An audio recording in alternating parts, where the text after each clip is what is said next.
something that is so broad and with so many stakeholders, it's easy to become overwhelmed as to how do we tackle this and which is the right problem to solve. There's smart devices everywhere.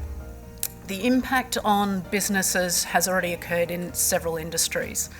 China has brought on hundreds of millions of users onto the internet only in the last few years. They have a plan to add another 50%. Farmers need support in terms of how to interpret the data that they're getting.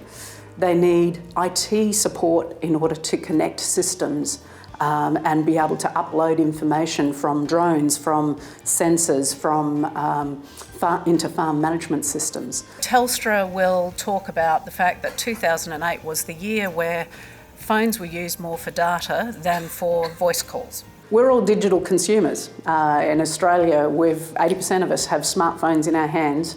The change in pattern for the consumers and the implication for the red meat industry is consumers are also now getting more information about their genetics, their health, and they're wanting to match that with selecting the right products that give them the right proteins. And producers and everyone through the supply chain need to be able to bring that information to bear for the consumers. Spend more time with consumers and understand what's important to them.